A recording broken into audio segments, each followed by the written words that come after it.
Hi guys, कैसे आप लोग। तो आज की वीडियो बोलो, पॉडकास्ट बोलो, टॉक शो बोलो, जो बोलना है बोलो, कि आपको देख के मज़ा हो जाएगा। जो कि इस टॉपिक पे हम बात करने वाले हैं कि जैसे मैं अपने सीयूटी के एग्ज़ाम प्रिपरेशन में था। तो ऐसा होता है कि हम कंपटीशन लेवल में होते हैं, तो हमारे फ्रेंड्स भी उसी कंपटीशन में हैं। मतलब हर जगह कंपटीशन लेवल है। तो मतलब मैं स्ट्रेस में हूँ, प्रॉब्लम में हूँ। तो मैं जिनसे बात करता था अपनी प्रॉब्लम शेयर करता था। मतलब मेरी इस जर्नी को उन्होंने बहुत स्मूथ बनाया। इनडायरेक्टली कह लो या डायरेक्टली कह लो, जैसे कहना है कह लो, कि इस टाइप से मतलब उनको नहीं पता है कि मैं कैसे पढ़ रहा हूँ, क्या पढ़ रहा हूँ, बट वो फिर भी ऐसे बता रहे हैं कि भाई तेरा हो जाएगा। तो भैया थैंक यू सो मच इसके लिए। अरे कोई बात कि मतलब आपको पता नहीं है कि मैं कितना पढ़ रहा हूँ, पर फिर भी आपका पूरा विश्वास है कि मेरा हो जाएगा। तो इसी चीज़ों से हमारा मतलब लेवल जो होता है कंपटीशन का, वो स्मूथ बनती है, हमारी जर्नी अच्छी बनती है। तो मेरे क्वेश्चन ऐसे होने वाले हैं कि जो कि एक स्टूडेंट फेस करता है अपने कंपटीशन लेवल में। तो वही हम भैया से बात करेंगे, जो कि अपने एक्सपीरियंस पे बताएंगे हम सबको। और शायद इनसे कहीं ना कहीं हमारी हेल्प होगी। वीडियो को फुल वॉच करना। और गाइज स्टार्ट करते हैं हमारे क्वेश्चन के साथ। तो साहिल के कैमरे पे रिकॉर्ड हो रही है। तो अभी ये क्या है, लो बजट थोड़ा हमारा पॉडकास्ट है। तो अभी व्हाट्सएप पे इसने मैसेज भेजा अपने क्वेश्चंस का। अभी यहाँ से क्वेश्चन पढ़ेगा। तो मैं इसका बड़ा भाई हूँ। अगर आप लोगों ने रील वील पे मेरे को देखा नहीं होगा, इतनी बनाने का मेरे को शौक नहीं है। सो इतना कोई बड़ा टॉपर नहीं हूँ मैं बेसिकली बेसिक क्रिकेट की स्किल्स के ऊपर काम करता हूँ, खुद की और अपने स्टूडेंट्स की पे। और जितना मैंने पढ़ने के अपना जितनी भी मेरी पढ़ाई की जर्नी रही उसमें मैंने यही सीखा है कि पहले पास होने के लिए पढ़ो। अगर जैसे कोई आप अदर एक्टिविटी भी कर रहे हो ना अपनी स्टडी के साथ, और दोनों का साथ में रखना है, तो पढ़ाई भी उतनी ज़रूरी है।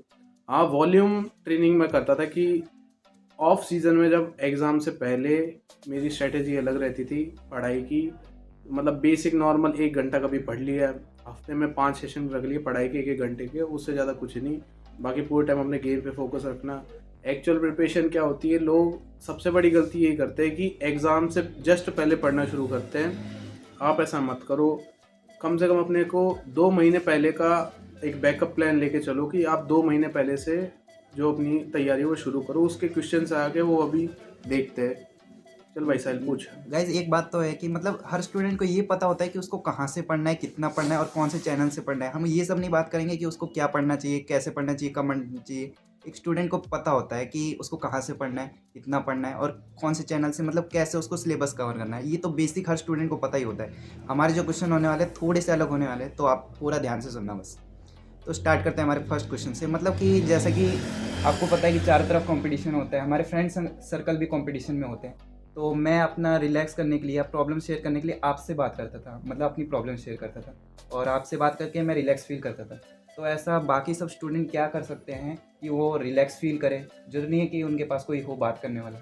कोई भी ऐसी एक्टिविटी हो सकती है। पहले तो ये कोशिश करो अपनी, अगर फैमिली में ना बता पाओ किसी को, तो कोई जैसे कोई बड़ा भाई हो आपका, परिवार से हट के, या फिर कोई क्लोज फ्रेंड हो, उसके साथ शेयर करो जिसने पहले ये स्ट्रगल वाला फेज़ आपका देखा हो। उससे आपको क्या है, एक पर्सपेक्टिव मिलेगा कि हाँ इनके साथ ये हुआ है, तो मेरे साथ भी आगे ये होगा, या अब ये हो रहा है जैसा इनके साथ हुआ है।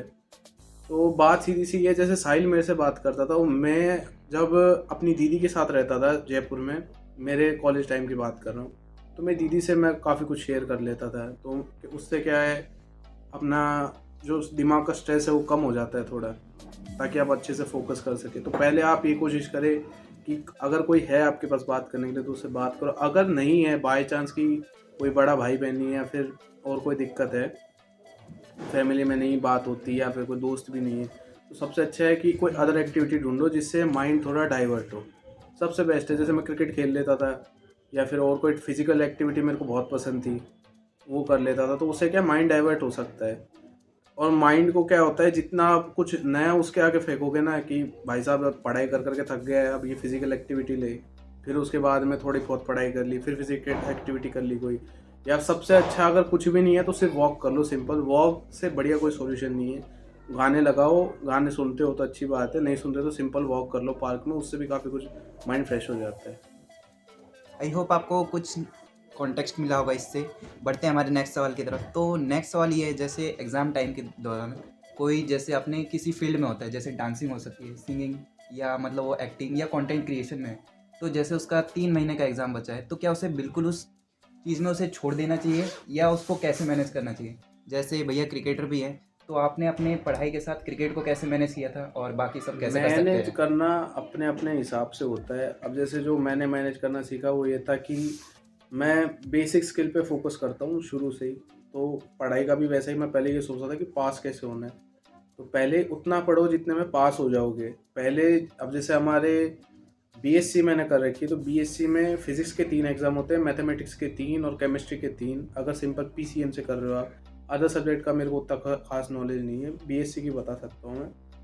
उसमें क्या होता है कि जब अगर पहले शेड्यूल अपने पास 1.5 महीने अप्रोक्स पहले आ जाता है कि पहला एग्ज़ाम किसका है, तो आप कोशिश करो कि 2 महीने एग्ज़ाम से 2 महीने पहले बैकअप लेके चलो कि हर एक उसमें पेपर में 2-2 यूनिट तो एटलीस्ट कवर हो, अगर 5 यूनिट है तो। यानी 40%, कम से कम 40% आप लेके चलो कि कवर होना चाहिए। 2 महीने पहले से शुरू करोगे तो लोड नहीं आएगा। 2 महीने पहले से आप वर्क शेड्यूल ऐसे बैलेंस कर सकते हो कि ज़्यादा नहीं, 2 महीने पहले से अगर आप 2 घंटे भी पढ़ना शुरू करते हो पर डे, और हर हर हफ्ते उसको सिर्फ आधे घंटे से बढ़ाना है और कुछ नहीं करना है। ये मेरा पर्सनल तरीका था। उससे क्या होता है, स्टडी टाइम बढ़ता जाएगा और प्रैक्टिकल जो उसके अंदर नॉलेज होती है ना, उसको लेने के लिए आप यूट्यूब पे वीडियोस देख सकते हो एक्सपेरिमेंट की, या और कुछ कर सकते हो। अब यूट्यूब बहुत हेल्प करेगा पढ़ने में, अगर आप अच्छे से पढ़ाई करना चाहते हो तो। ऐसा कुछ नहीं है, बेफालतू की चीज़ भी है। काम की चीज़ देखोगे तो काम की चीज़ भी है। तो धीरे धीरे आधे घंटे बढ़ाओ। अगर आप जैसे मार्च में आपके एग्ज़ाम है, 1 मार्च 2 यानी 1 जनवरी से 28 फरवरी तक आप अपना स्टडी आवर 2 घंटे से 4 घंटे ले जाते हो ना, तो उसके अंदर प्रैक्टिकल वर्क जो आपका बिल्कुल एकदम एडवांस लेवल पे तैयारी जो होती है ना, वो भी बेसिक ही होती है और ज़्यादा कुछ नहीं होती। जिसका बेस ज़्यादा मजबूत होता है ना, उसके नंबर आ जाते हैं। तो पहले आप पास होने पे फोकस करो। उसके बाद अगर अदर एक्टिविटी करो, अगर आपका केस ही है कि स्टडी करनी है तो बात अलग है। नॉर्मल जैसे मैं हूँ, मेरी बीएससी में 63% थी, फर्स्ट ईयर में 60 थी, सेकंड में 63 थी, थर्ड ईयर में 67% थी, इस हिसाब से थी। तो मैं नॉर्मल बता रहा हूँ, फर्स्ट डिवीजन से अच्छे से पास होने के लिए क्या करना होता है। उस हिसाब से 2 घंटे आप शुरू से पढ़ना शुरू कर सकते हो जनवरी में, और पेपर आने तक उसको 4-4.5 घंटे तक ले जाओ। हद से ज़्यादा स्ट्रेस डालने की ज़रूरत नहीं है शरीर पे। और साथ साथ में अपने गेम पे हल्का बहुत फोकस रखा करो। एटलीस्ट बेसिक आपकी प्रैक्टिस में चलते रहने चाहिए। यही है बस। तो यार आई होप आपको थोड़ा बहुत आइडिया मिला होगा अपने एग्ज़ाम स्ट्रेस को कम करने के लिए। तो नेक्स्ट सवाल की तरफ बढ़ते हैं।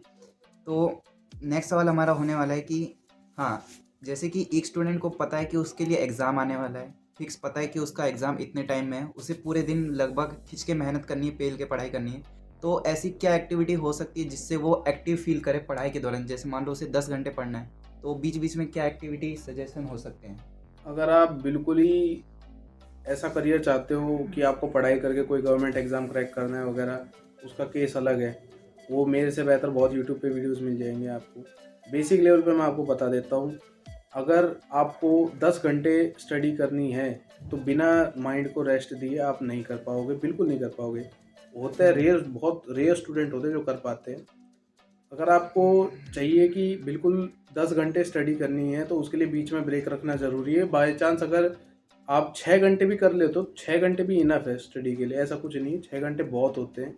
बीच में जैसे 1 घंटा पढ़ाई करो, 15 मिनट का फिर ब्रेक लो, फिर 1 घंटे पढ़ाई करो, फिर 15 मिनट का ब्रेक लो।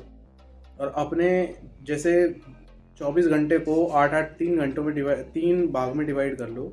8-8 घंटे के 3 फेज़ बना लो। एक फेज़ पूरा सोने का हो जाएगा। 16 घंटे में से 6 घंटे पढ़ना है, 10 घंटे आपके पास फिर भी बचेगी। तो अगर आप थोड़ा दिमाग लगाओगे, अपने टाइम को एडजस्ट करो, अपनी स्किल्स पे भी काम कर सकते हो, थोड़ा बहुत अदर एक्टिविटी भी कर सकते हो, 6 घंटे पढ़ भी सकते हो। तो यही है बस। 6-7 घंटे इनफ है पढ़ने के लिए, 10 घंटे पढ़ने की कोई ज़रूरत नहीं है। बिल्कुल ही अगर गवर्नमेंट एग्ज़ाम क्रैक करना है, या ये नहीं बोल रहा कि मैं पढ़ने वाले बेवकूफ़ होते हैं, ऐसा बिल्कुल नहीं। पढ़ने वाले भी अच्छे स्टूडेंट होते हैं, लेकिन अगर आपको फोकस ये करना है, जैसे जनरल लाइफ में जो चीज़ सबसे ज़्यादा काम आती है वो ये आती है, आपकी अगर सैलरी ज़्यादा है तो आपको जिससे सैलरी कम है उससे सैलरी क्यों ज़्यादा मिल रही है? वो इसलिए मिल रही है, वो काम जो 10 घंटे में करेगा उसकी प्रोडक्टिविटी 2 घंटे होएगी, जबकि आप जो काम 8 घंटे में करोगे उसकी प्रोडक्टिविटी 4 घंटे होएगी। तो आपने उसकी प्रोडक्टिविटी का डबल काम कर दिया है। वो काम तो वो भी कर रहा है और आप उससे 2 घंटे कम काम कर रहे हो, लेकिन प्रोडक्टिविटी आपके काम की ज़्यादा है। तो अपनी प्रोडक्टिविटी पे ध्यान दो कि आप जो पढ़ रहे हो उसका आउटपुट कितना आ रहा है। आउटपुट ज़्यादा आएगा वो ज़्यादा अच्छा रहेगा। कम पढ़ के ज़्यादा आउटपुट निकालने की कोशिश करो। कम पढ़ने से बिल्कुल मेरा कुछ आलसी दोस्त है उनकी तरह ये मत समझ लेना कि 2 घंटे पढ़ लेंगे तो काम बिल्कुल नहीं चलेगा। 2 घंटे बहुत कम टाइम है पढ़ने के लिए। आप 2 घंटे, या ये है पूरे साल ही आप 2-2 घंटे पढ़ते हो तो बात दूसरी है, डे 1 से पढ़ रहे हो, कॉलेज शुरू हुआ है तब बात दूसरी है। वो रेयर केस सिनेरियो होता है, कॉलेज में सब मस्ती मज़ाक करने जाते हैं ज़्यादातर, पढ़ने बहुत कम लोग जाते हैं। हमारा साहिल भी ऐसा ही है, मस्ती मज़ाक रील बनाने जाता है। तो मेरी रिक्वेस्ट यही है कि 6-7 घंटे पढ़ो, आउटपुट ज़्यादा निकालने की कोशिश करो। जो आपने पढ़ा उससे प्रैक्टिकल नॉलेज आपको कितनी मिली। रियल लाइफ में हमेशा प्रैक्टिकल नॉलेज ही काम आएगी, थ्योरेटिकल नहीं आएगी।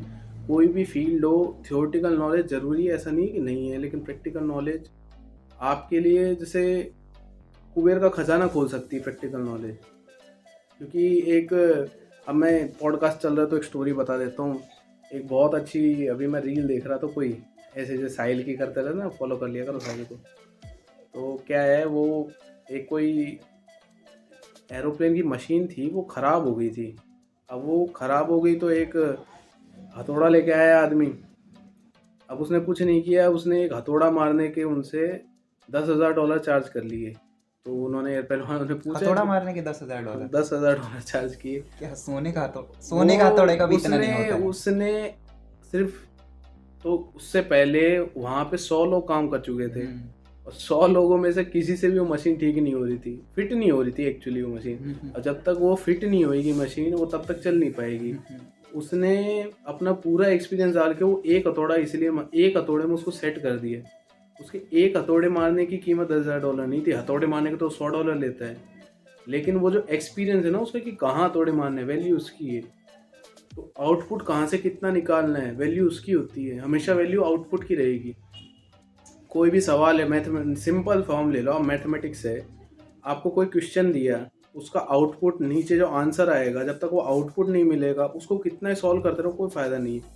जिसके पास वो टेक्निक है ना, जिसके पास फॉर्मूला पता है कि मेरे को यहाँ से ही क्वेश्चन सॉल्व करके इसका आउटपुट मिल जाएगा, उसको ही पूरे मार्क्स मिलेंगे। तो पूरा ज़िंदगी में खेल उसका ही कि आउटपुट निकालो अपने अंदर से। जितना आप प्रैक्टिकल नॉलेज से आउटपुट निकाल सकते हो ना, कोशिश करो उतना आउटपुट निकल जाए। हाँ भाई, तीसरा क्वेश्चन क्या था? एक मैं बता दूं, हमारा क्या थोड़ा जुगाड़ का स्टूडियो है। तो पहले दूसरी वॉल थी, अब हम दूसरे स्टूडियो में आ गए। हमारे पूरा पॉडकास्ट ही उठा लिया हमने। पूरा सेटअप उठा लिया हमने। मेहमान आ गए घर में, घर के अंदर शूट कर रहे थे, तो अब हम इस साइड आ गए दूसरे रूम में। इधर भी वॉल का कलर अलग है, तो colour OP. Good good good. तो नेक्स्ट यार, इस चीज़ को हम सब जानते हैं भाई, स्टूडेंट लाइफ में मोटिवेशन, किसी ना किसी ने एक बार तो मोटिवेशन वीडियो तो देखी होगी, और एक बार देखी होगी तो भाई उसने धड़ल्ले से कितनी सारी मोटिवेशन वीडियो देखी होगी। ऐसा होता है कि मतलब बच्चा या स्टूडेंट मोटिवेशन देखता है, 2-3 दिन तक पेल के पढ़ाई करता है, फिर 2-3 दिन बाद सेम सिचुएशन हो जाती है कि उसका मोटिवेशन डाउन हो जाता है, फिर उसी पोजीशन में आ जाता है, सिचुएशन में आ जाते हैं। तो उसके लिए क्या सजेस्ट करना तेरा कहने का मतलब ये, जैसे एक पीक हिट कर लेता है मोटिवेशन का, फिर वो नीचे आ जाता है वापस। मतलब वो 2-3 दिन तक ही रहता है उसका। 2-3 दिन तक। उसका केस यही है कि सिंपल, आप एक्सटर्नल मोटिवेशन पे डिपेंड कर रहे हो अपने आप को मोटिवेट रखने के लिए। मोटिवेशन जो है वो एक्सटर्नल, इंटरनल मोटिवेशन बहुत ज़रूरी होता है। इंटरनल मोटिवेशन एक तरह का पावर होता है। जैसे लोग अब विश्वास नहीं करते माइथिकल चीज़ जो पुराने ज़माने में लोग बोलते हैं ना उन चीज़ों पे, लेकिन सबसे बड़ा जो एकाग्रता के लिए जो चाहिए होता है ना, बहुत ज़्यादा, और एक्सट्रीम डिसिप्लिन के लिए ब्रह्मचर्य का बहुत ज़्यादा यूज़ होता है। आजकल लोग उतना पालन नहीं करते हैं। वो क्या है, हमारे पास इंस्टाग्राम जैसी बहुत सारी और अलग अलग चीज़ें ध्यान भटकाने के लिए।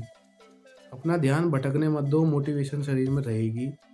पूरे दिमाग में एक बिजली सी रहती है। जो ब्रह्मचर्य आदमी होता है ना, उसका दिमाग एक जगह जब एकाग्र हो गया तो हो गया, उसको कोई हटा नहीं सकता। और जब तक अपने शरीर को डिसिप्लिन में रखोगे अच्छे से, तब तक मोटिवेशन रहेगी। इंटरनल मोटिवेशन का मतलब ये है कि आप कोई एक चीज़ तक पे कितनी मेहनत कर सकते हो एक जगह बैठ के एकांत में। अब दूसरे क्या है, उसी टाइम पे एक सबसे बड़ी चीज़ ये हो जाती है ध्यान भटकाने वाली स्टूडेंट लाइफ में, कि बेसिक ये होता है कि भाई सब लोग पार्टी कर रहे हैं, कोई होली की तैयारी कर रहा है, कोई दिवाली, कुछ भी कर रहा है। जैसे साहिल है हमारा, 6 महीने में एग्ज़ाम होते हैं इसके, तो मेरे हिसाब से दिवाली के या दशहरा के आसपास होते हैं पहले एग्ज़ाम। हाँ, उसके बाद ही होते हैं। उसके बाद होते हैं ना जस्ट। अब इसको स्टडी भी करनी है, और उसमें सब यहाँ पे लोग फेस्टिवल ही मना रहे हैं, तो इसके मन में हल्की सी चीज़ तो ये आएगी। लेकिन अगर जो आप एकाग्र होकर कोई चीज़ कर पा रहे हो ना, तो उसके लिए ब्रह्मचर्य बहुत ज़रूरी है। पहली चीज़ तो अपने ब्रह्मचर्य का ध्यान रखें। दूसरी चीज़ ये है कि बाहर की जो चीज़ें हैं उन पे कम और अंदर की जो प्रोग्रेस है उस पे ज़्यादा ध्यान रखो। अपने आप को माइंड से बहुत तेज़ शार्प करना है ना अगर, तो कोई भी एक चीज़ है उसकी प्रैक्टिस करो। डेलिब्रेट प्रैक्टिस बोलते हैं इसको, आप गूगल पे सर्च कर लेना, वो पता लग जाएगा। मोटा-मोटा उसका ये है कि एक चीज़ की इतनी बार प्रैक्टिस करो कि वो चीज़ आपकी लाइन ऑफ एक्शन में आ जाए। मतलब जैसे आप बोलते हैं ना, अब कैसे समझाऊँ मैं इसको? आप इतनी मेहनत कर लेते हो कि आपका जो आर्ट है या फिर कुछ भी है ना, वो मैजिक बन जाता है एक टाइप से। जैसे ज़ाकिर खान की अभी एक वीडियो चल रही थी पॉडकास्ट से, कि जब एक आदमी हद से ज़्यादा मेहनत कर लेता है ना, एक टाइम पे जाके मेहनत ख़त्म हो जाती है, सिर्फ मैजिक रह जाता है।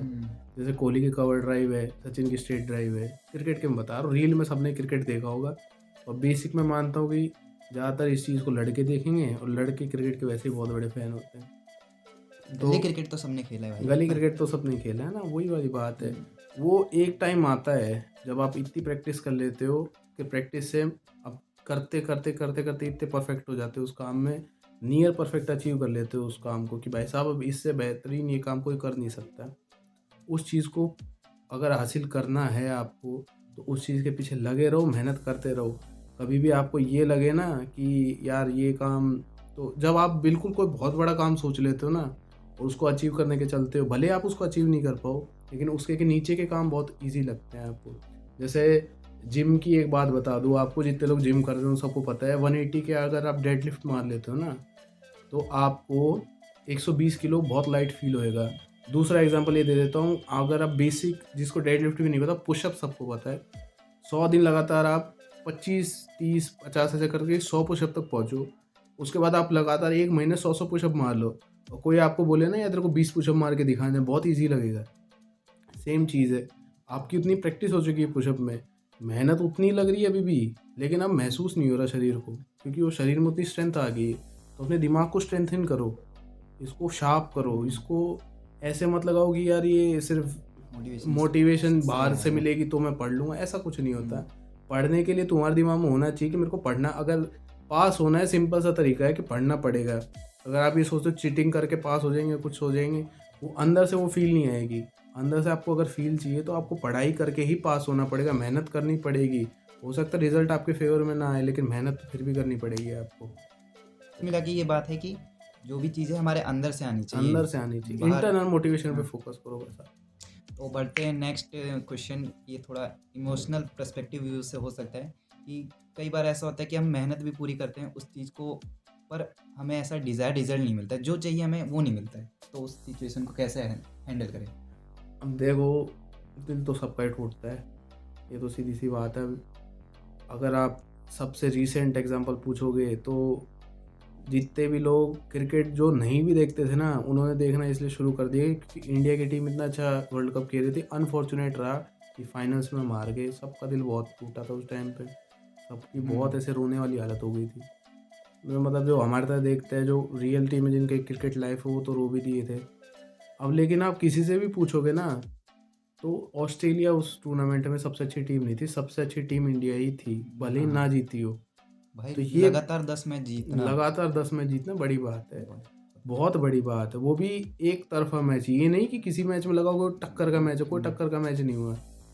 इंडिया आई, इंडिया ने आउटप्ले कर दिया अपोजिशन को। इस मैच में भी जब ऐसा लग रहा था कि रन नहीं बनेंगे, बॉलर्स ने आके लास्ट में थोड़े बहुत रन जोड़े, इंडिया को कुछ नहीं तो रेस्पेक्टेबल टोटल पे पहुंचाया। अभी क्रिकेट की बात बहुत ज़्यादा हो जाएगी, तो मैं सीधा सीधा ये बोल दूँ कि आप कितनी मेहनत कर लो, अगर आपको अंदर से ऐसा लगे ना कि यार जो चाहिए था वो नहीं मिला, तो इसका मतलब भी सीधा सा यही है कि कहीं ना कहीं कमी रह गई। और कभी भी जब लाइफ में आप सेटिस्फाई हो जाओगे ना, आपकी ग्रोथ होनी बंद हो जाएगी। लाइफ में ग्रोथ चाहिए, उसके लिए एक ही चीज़ है कि आप सेटिस्फाई मत हो, हंगर रहनी चाहिए। अब जैसे आप खाना खाते हो, पेट भर गया आपका, तो आप सेटिस्फाई हो गए, लेकिन जब तक वो भूख है ना, आप रोटी खाते रहोगे, ऐसे मेहनत करते रहोगे जब तक भूख है, तो भूख अपने अंदर जिंदा रखो। वो हंगर होनी चाहिए किसी भी चीज़ को अचीव करने के लिए। अगर आपको टॉप लेवल पे पहुंचना है ना, तो टॉप लेवल पे पहुंचने का एक ही तरीका है, अपने अंदर की भूख को कभी शांत मत। जब आप बैठ जाओगे ना पढ़ाई वढ़ाई छोड़ के, आपसे आगे निकलने वाले बहुत हो जाएंगे। और ऐसा नहीं है कि आपको बहुत ख़राब स्टूडेंट हो, कोई कितना भी कमज़ोर स्टूडेंट हो, पढ़ाई करके कुछ भी अचीव कर सकता है अपनी लाइफ में, या फिर स्पोर्ट्स पर्सन है वो मेहनत करके अचीव कर सकता है, ऐसा नहीं है। लेकिन हाँ, ये कम से कम आप इतनी, कई लोग होते हैं स्पोर्ट्स में बहुत ज़्यादा घुस जाते हैं और अपनी कमाई धमाई पे ध्यान नहीं देते, उनको मैं यही बोलना चाहूँगा, खेलो, आप स्पोर्ट्स खेलो, बहुत अच्छी बात है।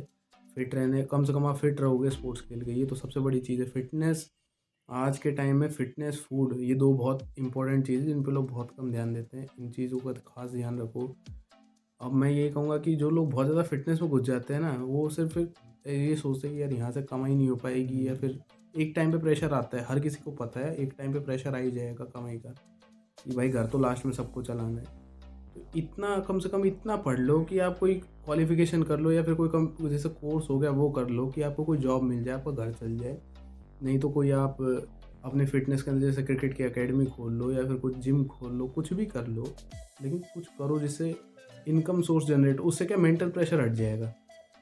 मेंटल प्रेशर नहीं आने देना। पूरे पॉडकास्ट का यही है कि मेंटल प्रेशर जितना हो सके अपना डाउन रखो। कोई गलत ऐसे मत सोचो कि यार बिल्कुल जैसे आजकल के बच्चे होते हैं कि फेल हो गए तो सुसाइड कर लूँगा, घर वालों को क्या मुँह, ये फेल होना कोई बड़ी चीज़ नहीं है।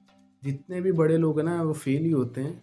मैं भी ऐसा कुछ नहीं है कि बहुत बड़ा आदमी हूँ, लेकिन इतना तो मैंने सीखा है कि फेल होना भी बहुत ज़रूरी, इंसान को सीखने के लिए फेल होना ज़रूरी है, सीधी सी बात ही है।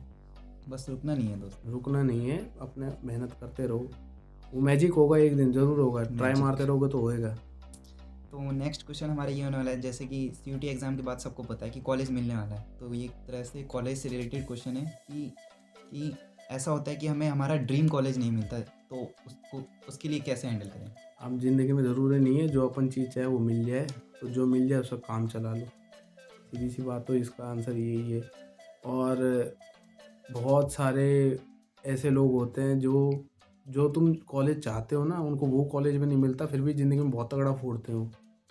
ये रियलिटी की चेक है। जैसे कोई अपने काम में बहुत तेज़ है, माहिर है, या फिर कोई अपनी घर से प्रिपरेशन इतनी अच्छी कर लेता है जितनी कोचिंग से लोग नहीं करा पाते। कॉलेज, कोचिंग, जितनी भी चीज़ें हैं ना, इनका काम यही होता है कि आने वाले, जैसे आप कोई एग्ज़ाम देना चाहते हो, कि किसी चीज़ की कोचिंग कर रहे हो और आप कोई एग्ज़ाम देने वाले हो, वो आपका कोर्स कट कर देते हैं। यानी जो चीज़ आप पढ़ोगे फिर समझोगे, वो पढ़ के तुमको समझा देते हैं, तो उससे आपका टाइम थोड़ा मैनेज हो जाता है। उस चीज़ की वो फ़ीस लेते हैं। अब किसी बच्चे के पास भाई इतना पैसा नहीं है तो क्या करे, वो सेल्फ स्टडी करेगा, और सेल्फ स्टडी करके लोग आईएएस भी बनते हैं, कोई बड़ी बात नहीं है।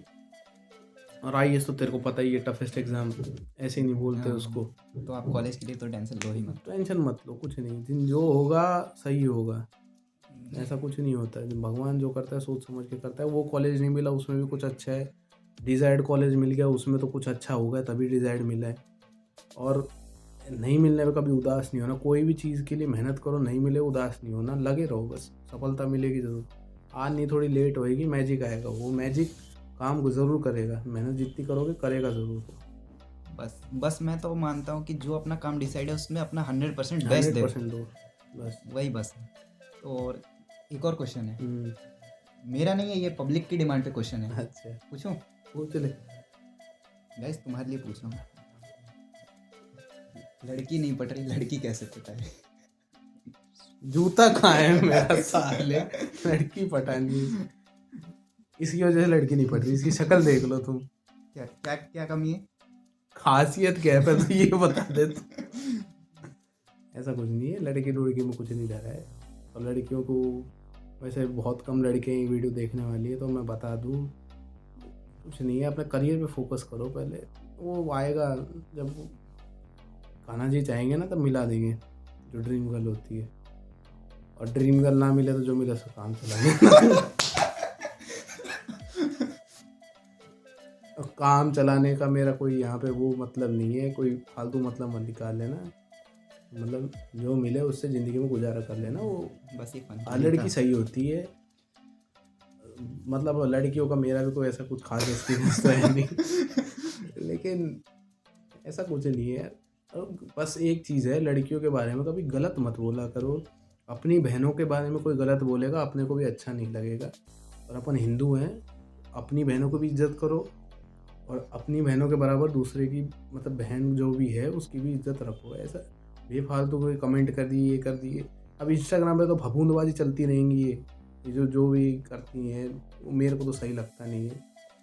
फॉलोअर्स बढ़ाने के लिए जो भी, अब क्या ही बोलूँ मैं, थोड़ा 18+ कंटेंट हो जाएगा वो, हमारा लेकिन पॉडकास्ट चेंज हो जाएगा, नहीं, टॉपिक चेंज हो सही नहीं जाएगा। है वो, बिल्कुल भी सही नहीं है। फेमस अपने काम करने के अलग तरीके हैं लोगों के, हमें वो शोभा नहीं देता। हम अपनी संस्कृति हमारी इसलिए ऊपर है, सीधी सी बात ये है कि जो दुनिया चाहती है वो, अब हिंदू जितनी अपनी चीज़ें हैं जैसे सात्विक आहार है, इन चीज़ों पे फोकस कर रही हैं, सनातन धर्म की तरफ चली जा रही हैं, और अपन लोग उनके कल्चर की तरफ चले जा रहे हैं। पर सही नहीं है बिल्कुल भी। भगवान की भक्ति में विश्वास रखो, इन चीज़ों में कुछ नहीं रखा है।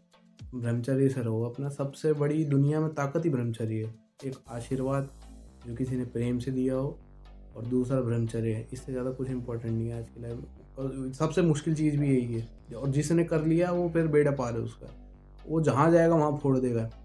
वो भगवान ने एक ऐसी चीज़ बनाई है जो जिसने उस पर कंट्रोल कर लिया ना, बस वो माइंड को उसी जगह लगाएगा। अब ये आप बोलोगे कि मतलब जितने भी हमारे संत महाजन हैं, प्रेमानंद जी महाराज जिसको मैं बहुत सुनता हूँ, वो बहुत मतलब ज़िंदगी चेंज कर दी। एक तो पहला तो ये है कि अपना आहार सही करो, जैसा आपका आहार वैसा आपका व्यवहार, सीधी सी बात है। दूसरे, अपने आचरण सही करो। और जो तीसरी चीज़ है वो अपनी दृष्टि थोड़ी कंट्रोल में रखो, अपनी इंद्रियों पे संयम रखो। ये वो असली बोलते हैं ना लोग, मर्द है तो ये कर सकता है, मर्द है तो मर्द वही है जो इसका अपनी इंद्रियों पे संयम है। सीधी सी बात ये है। और बस अभी आपको पॉडकास्ट लंबा करना है तो हम तीसरा बैकग्राउंड चेंज कर देते हैं। नहीं, नहीं, जुगाड़ से ये मिला है हमें दूसरा। आउटरो बोल देता हूँ, हैं? आउटरो लास्ट लाइन बोल। हाँ चल, बोल। गाइज आई होप कि आपको वीडियो अच्छा लगा होगा, और कमेंट करके ये ज़रूर बताना कि आप कौन से क्वेश्चन से कनेक्ट कर पाएँ, और अगर आप इसका पार्ट सेकंड चाहते हैं तो आप अपने इंटरेस्टिंग क्वेश्चन कमेंट में डाल सकते हैं कि हम उसको सेकंड पॉडकास्ट में लें और भैया के साथ कवर करेंगे ना। बिल्कुल। और अगर आप चाहते हो तो कमेंट सेक्शन में भी छोड़ दो एक सिंपल, सिर्फ और सिर्फ हमारे क्रिकेट फैंस के लिए, जो अपकमिंग T20 वर्ल्ड कप आ रहा है उसके लिए, और IPL आ रहा है उसके लिए, हम सिर्फ एक क्रिकेट पे पॉडकास्ट बनाना चाहते हैं, जिस पे हमारे जैसे कुछ क्रिकेट लवर्स और हैं उनको लाएंगे हम इकट्ठा। हमारा पूरा ग्रुप है क्रिकेट खेलता है जो, और हम पूरे सारे मिलकर आपके लिए क्रिकेट पे पॉडकास्ट बनाएंगे। अच्छी चीज़ें, हमारे जो करियर की अच्छी चीज़ें वो शेयर करेंगे, और वो उन लोगों की जो करियर की अच्छी चीज़ें वो शेयर करेंगे। और हमने क्या क्या सीखा है, जो सबसे बड़ी चीज़ क्रिकेट ने हमें दी, डिसिप्लिन। एक डिसिप्लिन, स्पोर्ट्स कोई भी हो एक डिसिप्लिन लाइफ सिखाता है, हमें डिसिप्लिन दिया है उसने, जिसके लिए हम भगवान को बहुत बहुत थैंक यू देते हैं कि स्पोर्ट्स हमारी ज़िंदगी में आया। और हमारा साहिल बहुत अच्छी एडिटिंग करता है भाई, और यूट्यूब चैनल उसका सब्सक्राइब कर दो, इंस्टाग्राम पे भाई के फॉलोअर बना दो, और वीडियो वायरल हो जानी चाहिए बिल्कुल। मिलते हैं आपसे अगली वीडियो में, तब तक के लिए good bye and take care. जय श्री राम।